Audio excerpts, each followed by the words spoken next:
I want to tell you about the regenerative therapies that we have here at Temecula Center for Integrative Medicine. And what I want to tell you about is what is regenerative therapies. And so regenerative therapies are multiple, some of which insurance pays for and some of which insurance doesn't. But the types of therapies that you may have heard of before are hyaluronic acid injections such as Synvisc or Hyalgan. Those are actually regenerative therapies. They aren't that effective, but they can prolong the time that somebody may need surgery. Other alternatives include ozone injections, plasma-rich platelets, or known as PRP, things like stem cells, acupuncture is also a regenerative therapy, plant-based nutrients, so glucosamine, chondroitin, sulfate, those things all help to support the body's ability to regenerate. The key for any regenerative therapy is that it's safe and effective. So make sure as you're researching different types of regenerative therapy that you pay attention to what the outcomes are, what the potential side effects are, what the risks are. One of the things that I pride myself on is that I really try and do things that aren't going to cause harm to the patient. Now, it doesn't mean it won't hurt a little bit along the way. Sometimes a little bit of pain is part of the healing process, but it shouldn't cause lasting pain or disability. And so regenerative therapies can treat chronic pain, decreased function, inflammation, joint pain, degenerative disc disease. They can even be used to treat cancer, immune dysfunction, autoimmune disorders, as well as try and improve or slow down the aging process.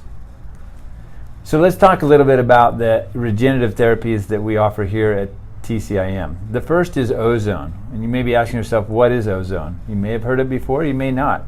But ozone is essentially a 3-molecular gas, but it's pretty unstable. We actually have to make it here in the clinic, and we do that in an ozonator. This takes oxygen gas and splits it and then recombines it so that you get this 3-molecular oxygen gas, which is called ozone.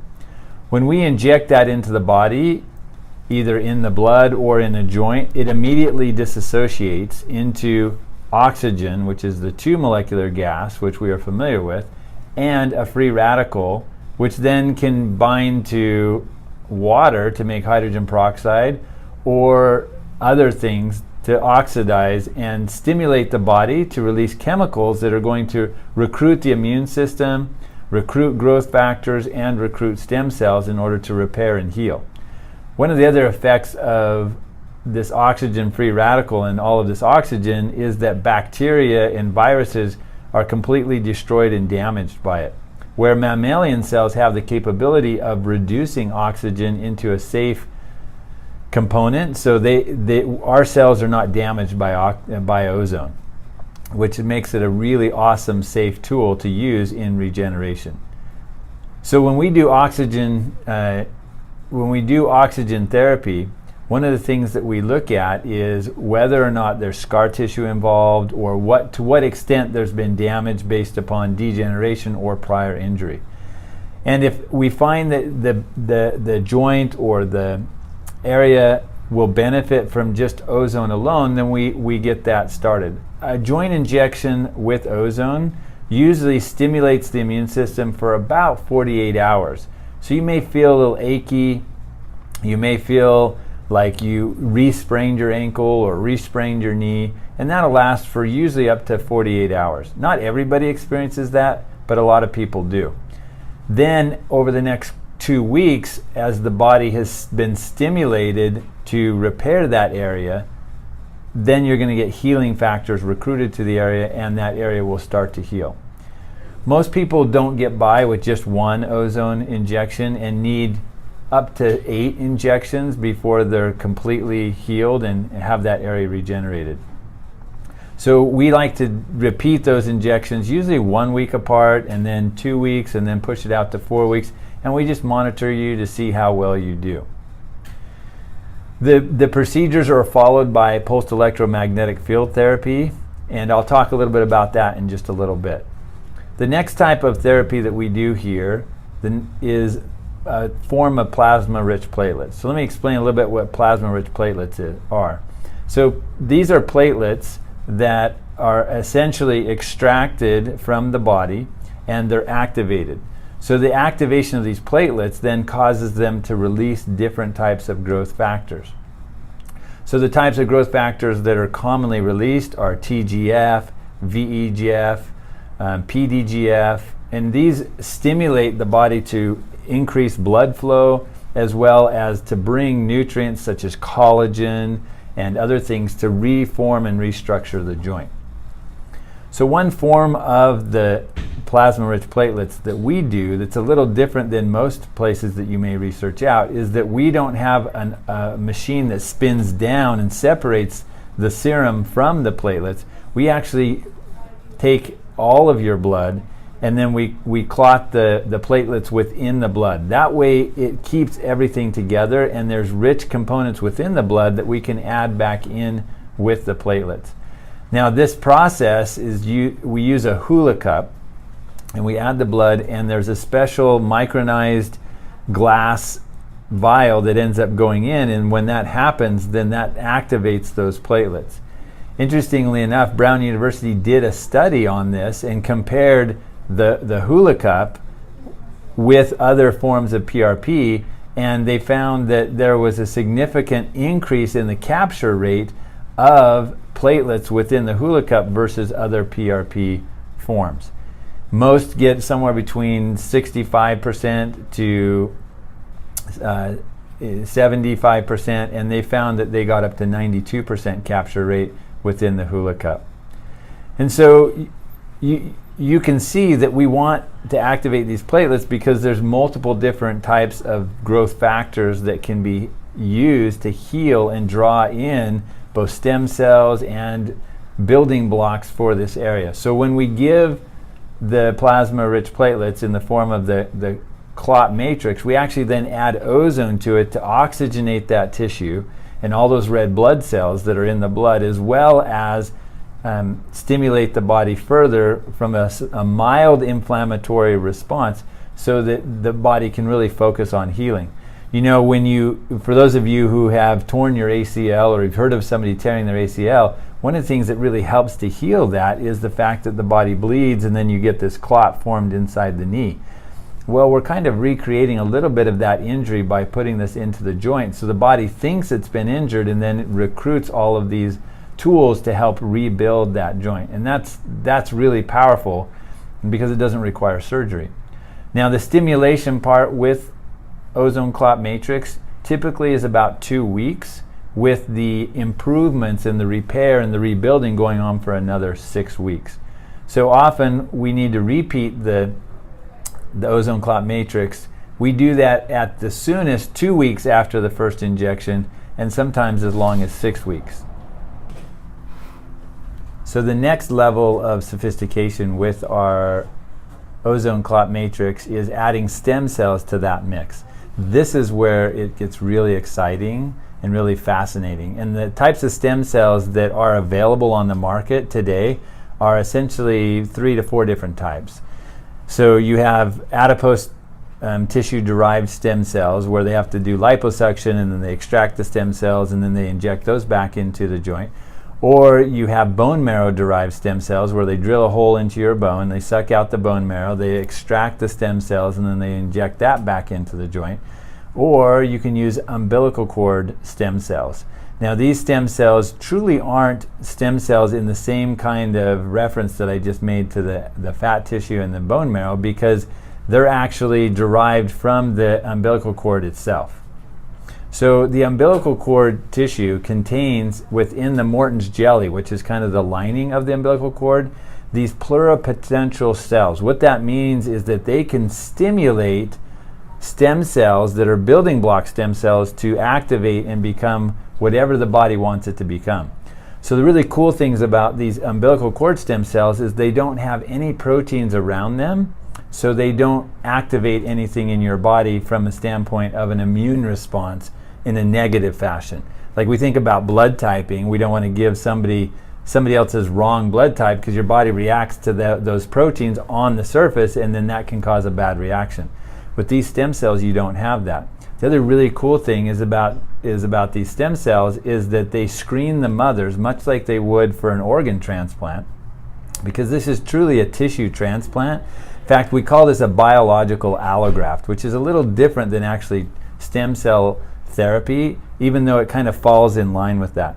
See, stem cell therapy is taking your own stem cells and putting that back into the joint. And what we're doing here is we're taking stem cells from umbilical cord and placental tissue, and we're stimulating your body to actually create your own stem cells to be active in rebuilding that area.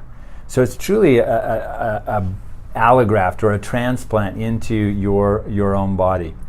And the fascinating thing too is I think about, boy, as I get older, my stem cells are going to get a little more rigid. I'm going to have less of them. They're not going to be as able to multiply. But these brand new stem cells are like little kids. If you've ever gone to a party and you've been with a bunch of older people, everyone's kind of calm and nice chit chat, and then you bring some younger people in, and now all of a sudden the party starts to get livelier, the kids are dancing, and all of a sudden you find yourself dancing. Same thing happens with your stem cells, all right? So you add these umbilical cord stem cells in there, and your stem cells start to get excited. They remember what they were supposed to do, and they start rebuilding your joint. And so Dr. Riordan has done a great job of explaining more about this, and you can watch it on his YouTube video, How Stem Cells Work. And he's done some fascinating research into the stimulation of your own stem cells, and I'll let you watch that to find out a little bit more. But we found that we don't need to do as many stem cell ozone clot matrix mixture joint injections as we do if we're just doing ozone or doing ozone clot matrix.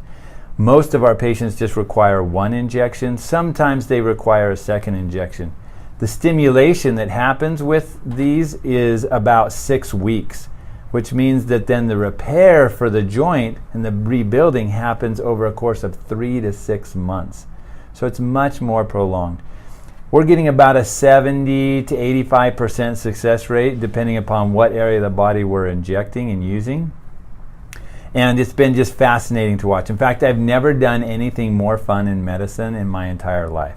It's really exciting to see patients coming in who are suffering and wanting to avoid surgery, and now they have an option. And so, in fact, we've had about 12 patients who were scheduled for surgery, and 11 of those have not gone to surgery. And the one person who did go to surgery wasn't really that great at following all of our instructions for rehab and nutritional changes and dietary and lifestyle changes.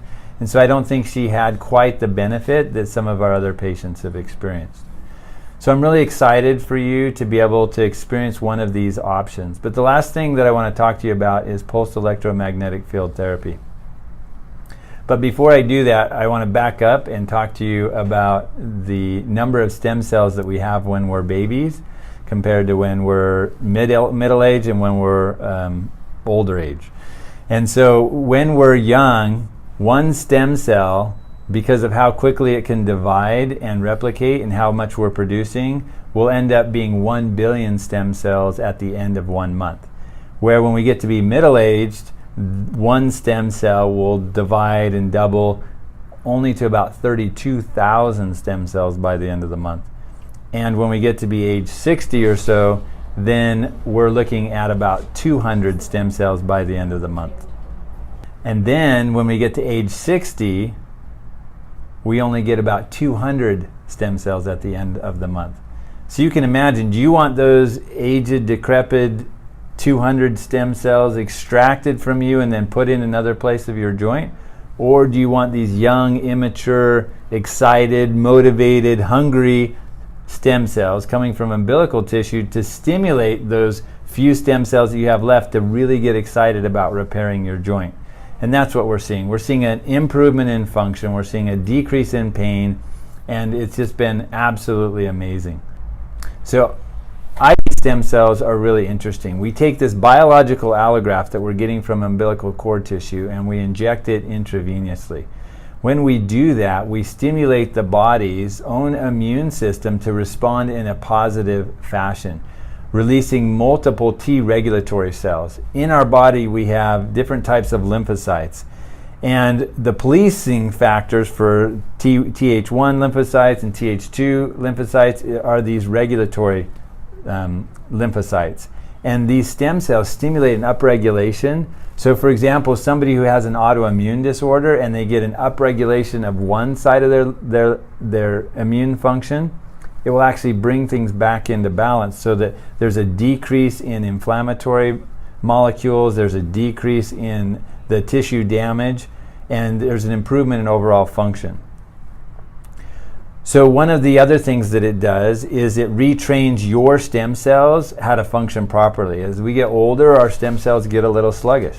So one of the things that these stem cells do is they help to reprogram or reactivate your stem cells that have been a little sluggish over time, may have been sluggish due to toxins or environmental factors or stress or whatever that's kind of disabled them. These younger stem cells can activate them. These actual stem cells don't get involved in rebuilding anything specifically in your tissue, so you're not getting new DNA. They just move around in your body and then they divide, so this 30 to 60 million stem cells that you get in your body will then divide to as much as 500 million stem cells over the next 48 hours, which is pretty incredible. We combine that with some B vitamins and some nutrients, and all of these things allow your body to really heal at a rapid rate. We've had fascinating experiences with patients, one in particular who had myasthenia gravis and rheumatoid arthritis. After his second IV infusion, went home and jackhammered for 3 hours because he had so much more vitality and energy. In fact, I thought his wife was going to choke him because here they were spending all this money on IV stem cell therapy and he's home trying to get injured doing jackhammering. But it just goes to show how much better people can feel with this. Lastly, I want to talk about PEMF. PEMF is a great tool of using magnet therapy to help revitalize cellular tissue that's been damaged either through injury or degeneration. And it helps to repolarize the tissue in a way that stimulates the cells to rebalance. And more importantly, it helps the connection between the nerves and the muscles to be reformed. So people who are having peripheral neuropathies or having a lot of nerve pain or having spasms in their muscles, all of this can be healed with pulsed electromagnetic field therapy. And I feel so strongly about its effects that I combine it with every single one of my regenerative therapies. You can do PEMF by itself if you want, but every time you do a regenerative therapy with injection, you'll get at least 5 PEMF treatments associated with it. So I hope you've enjoyed this video. I hope it's been informative. And if you have any further questions, you can certainly talk to us more about it.